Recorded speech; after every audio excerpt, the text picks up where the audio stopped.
Kasih dalam Tuhan, kita bersyukur kembali di pagi hari ini kita bisa bersama-sama untuk menikmati hadirat Tuhan, memuji, memuliakan, dan mengagungkan Tuhan. Karena mari kita akan merenungkan firman Tuhan dan kita satukan hati serta kita berdoa. Kita tundukkan kepala, kita berdoa. Bapa Sorgawi, terima kasih, bersyukur buat pagi hari ini kami boleh bersama-sama memuji, memuliakan, dan mengagungkan Tuhan di dalam ibadah raya saat ini. Dan kami menyerahkan untuk pemberitaan firman-Mu, bila Tuhan berbicara bagi setiap kami umat Tuhan, supaya kami boleh dikuatkan dan diteguhkan. Ini doa kami, dalam nama Tuhan Yesus kami siap menyambut firman-Mu. Haleluya. Amin, amin, amin. Bapak Ibu kekasih dalam Tuhan, mari kita buka sama-sama di dalam kitab Yesaya, pasalnya yang ke-41, ayatnya yang ke-10. Satu ayat saja kita akan baca bersama-sama. Sekali lagi Yesaya pasal 41, ayatnya yang ke-10. Kalau sudah ketemu semua, mari kita baca bersama-sama. 1, 2, 3. Janganlah takut sebab aku menyertai engkau. Janganlah bimbang sebab aku ini Allahmu. Aku akan meneguhkan, bahkan aku akan menolong engkau. Aku akan memegang engkau dengan tangan kananku yang membawa kemenangan. Amin. Demikian singkat pembacaan firman Tuhan yang diberkati tentu kita semua yang sungguh-sungguh mendengar firman Tuhan dan melakukannya di dalam kehidupan kita hari lepas hari. Haleluya. Saudara yang berkasih dalam Tuhan, saya memberikan judul renungan kita pada saat ini adalah janji Tuhan, ya, janji Tuhan. Nah, Bapak Ibu kekasih di dalam Tuhan Yesus Kristus, kalau kita berbicara tentang janji, maka kita sangat menyadari bahwa kehidupan manusia tidak pernah lepas dari yang namanya janji-janji, ya kan? Bahkan selalu terobsesi dengan janji-janji yang indah. Satu orang berjanji kepada yang lain, ya, saling menjanjikan sesuatu dan sebagainya. Nah, saudara yang kasih dalam Tuhan, tidak ada seorang pun yang menjanjikan untuk hal-hal yang menyedihkan atau membingungkan atau bahkan menyakitkan. Ya, tidak ada orang yang akan menjanjikan hal-hal tersebut. Yang pasti sebaliknya bahwa setiap orang menjanjikan sesuatu yang penuh dengan harapan, memberikan kepastian di dalam janji-janji itu. Namun kenyataannya dalam yang dikasih dalam Tuhan, ada begitu banyak orang yang tidak mampu menepati janjinya dengan baik, sehingga justru cenderung mengecewakan sesamanya. Ketika kita berjanji satu dengan yang lain, yang terjadi bukan menepati janji, tetapi justru kita tidak menepati janji, ingkar janji, dan akhirnya justru mengecewakan sesama kita. Itulah janji yang diberikan oleh manusia, saudara. Akan sangat berbeda sekali janji yang diberikan oleh Tuhan terhadap umatnya. Janji Tuhan adalah iya dan amin. Janji Tuhan adalah pasti, dan setiap orang yang berpegang akan janji Tuhan tidak akan pernah dikecewakan. Amin. Nah, saudaraku yang dikasihi dalam Tuhan, dalam situasi seperti sekarang kita perlu mengingat akan janji Tuhan yang dinyatakan kepada bangsa Israel. Sebagaimana yang tercatat di dalam kitab Yesaya ini, bagaimana sesungguhnya Allah menjanjikan satu solusi dan jalan keluar bagi bangsa Israel yang sedang di dalam masa-masa akhir pembuangan di Babel. Tujuannya adalah supaya Tuhan memberikan pengharapan, memberikan penghiburan, memberikan kekuatan kepada bangsa Israel dalam menghadapi tantangan situasi-situasi sulit, supaya mereka tetap optimis di dalam Tuhan, dan karena Allah menjaminkan kemenangan di dalam kehidupan mereka. Dan inilah yang kita mau pegang di dalam kehidupan kita, karena janji Allah yang dinyatakan bagi bangsa Israel tidak pernah berubah, dulu, sekarang, dan yang akan datang. Bagi saudara dan saya yang adalah gereja Tuhan, bangsa Israel dalam pengertian rohani adalah orang-orang yang berhak menerima janji-janji Allah yang pernah dinyatakan kepada Yehuda. Hari ini mari kita renungkan beberapa janji-janji Allah ini untuk menjadikan penghiburan, kekuatan, motivasi bagi kita dalam menjalani kehidupan di masa sekarang yang sedang penuh dengan tantangan. Bagian yang perlu kita lihat di dalam ayat 10 ini, ada 4 hal yang perlu kita renungkan. Yang pertama adalah di sana dikatakan, janji Tuhan mengatakan, jangan takut sebab aku menyertai engkau. Saudara yang kasih dalam Tuhan Yesus Kristus, hal pertama yang Allah nyatakan ini adalah janganlah takut sebab aku menyertai engkau. Allah memahami persis bagaimana situasi umat pada waktu itu yang sedang mengalami ketakutan, kegalauan, kekhawatiran, ketidakyakinan diri menyikapi keadaan yang berlangsung saat itu. Sehingga yang ada adalah pesimistis, skeptis, dan tidak yakin menjalani kehidupan dengan baik. Dan Allah memberikan kekuatan kepada mereka. Allah mau supaya umatnya memiliki keyakinan akan penyertaan Tuhan. Percayalah bahwa dalam situasi apapun, bagaimanapun, dimanapun kondisinya, Allah Immanuel itu adalah Allah yang selalu menyertai kehidupan kita. Allah yang tidak pernah berubah, dulu, sekarang, dan akan datang, akan selalu ada bersama-sama dengan kita. Dimanapun, dalam situasi yang seperti apapun itu, Allah sanggup menyatakan penyertaannya di dalam kehidupan kita. Inilah penghiburan, inilah jaminan bagi kehidupan umat percaya saat sekarang ini. Dalam situasi pandemi corona yang masih membelenggu bangsa ini, membelenggu dunia ini, ketika kita ingat janji Tuhan, maka ini menjadi penghiburan spirit bagi kita untuk terus menjalani kehidupan dengan sebuah keyakinan bahwa Allah ada bersama dengan kita dan kita akan mengakhiri di dalam kemenangan yang luar biasa. Ada pembebasan yang Allah persiapkan bagi kehidupan kita yang sungguh-sungguh percaya kepada Tuhan. Bapak Ibu kekasih dalam Tuhan, saya mau katakan bahwa tidak peduli seperti apapun pergumulan kita saat ini. Sesulit apapun pergumulan kita saat ini, yang saya tahu Allah selalu menyertai kehidupan kita. Dan ketika Allah yang menyertai kita, siapa yang bisa melawan kita?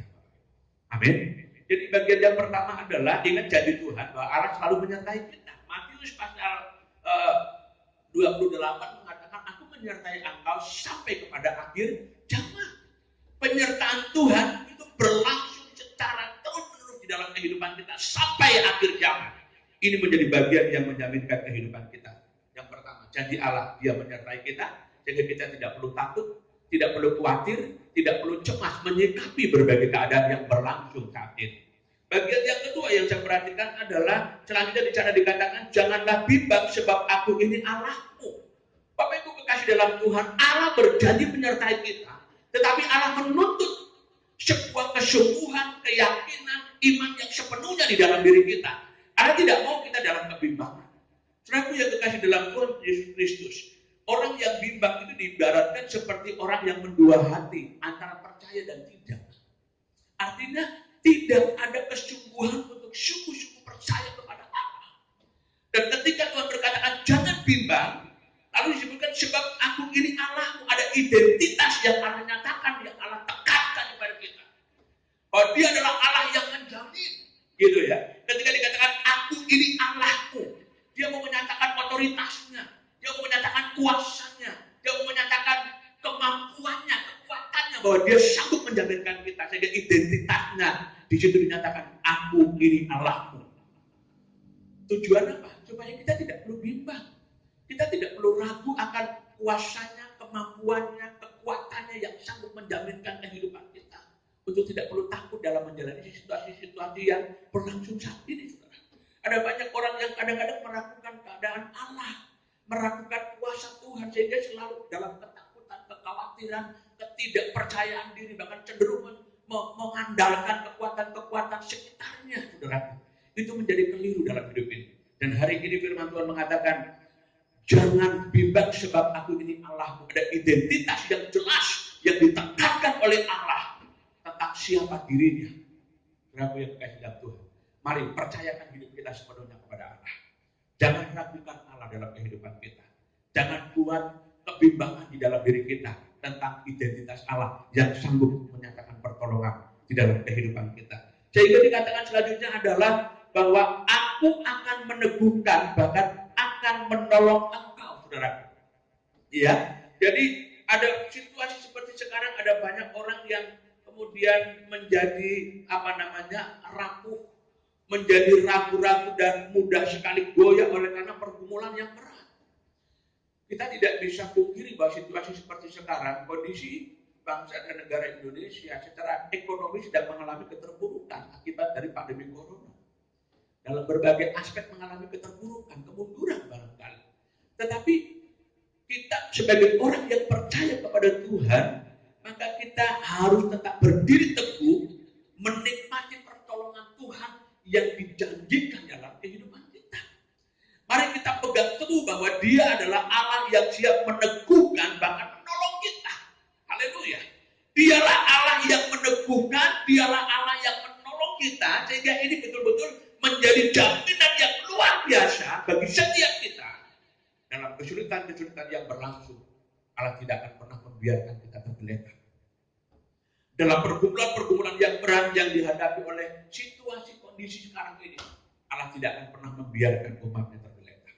Barangkali di antara kita ada yang mengalami pergumulan-pergumulan, ya, seolah-olah kita berat, seolah-olah kita tidak memiliki solusi dan jalan keluar. Ada pemutusan hubungan kerja barangkali, kemerosotan nilai ekonomi dalam kehidupan kita, kemunduran pendapatan dan sebagainya. Tetapi mari kita tetap berpegang teguh kepada Allah. Jangan tergoyahkan dengan situasi. Percayai bahwa Allah yang sudah menyatakan identitasnya itu, Dia adalah Allah yang sanggup menolong kita. Maka kita akan berdiri tegak, tetap maju dan tetap percaya kepada Tuhan. Dan pada akhirnya firman Tuhan berkata di dalam bagian yang terakhir, yang menjadi jaminan buat kehidupan kita, aku akan memegang engkau dengan tangan kananku yang membawa kemenangan. Ini jaminan Tuhan. Jadi jaminan Tuhan atau janji Allah bagi kita adalah bahwa Dia pertama menyertai kita, kemudian Dia menyatakan identitasnya membuat kita untuk tidak bimbang dalam keadaan-keadaan apapun. Lalu Dia berjanji untuk memegang teguh tangan kita, kehidupan kita, supaya apa? Tujuannya adalah satu, agar kita memiliki kemenangan di dalam menjalani kehidupan ini. Semua janji Allah dinyatakan tujuannya adalah agar kita sampai kepada sebuah kemenangan yang luar biasa, yang dijanjikan oleh Allah, yang dijaminkan oleh Allah, dan hanya oleh Allah itulah kemenangan itu menjadi bagian milik kita dan pengalaman kita bersama. Karena itu Bapak Ibu kekasih dalam Tuhan Yesus Kristus, kita tidak perlu khawatir dan takut lagi menjalani hidup ini.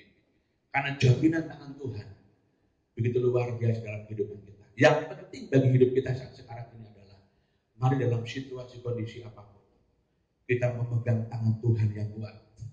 Kita berpegang kepada tangan Tuhan untuk menuntun, untuk memimpin, dan untuk memberikan kemampuan kepada kita meraih kemenangan yang dipersiapkan oleh Allah bagi kita semua. Kiranya Tuhan menolong kita selaku umat tebusan Tuhan. Amin. Mari kita berdoa. Bapa Surgawi, terima kasih, kami bersyukur untuk kesempatan baik pagi hari ini.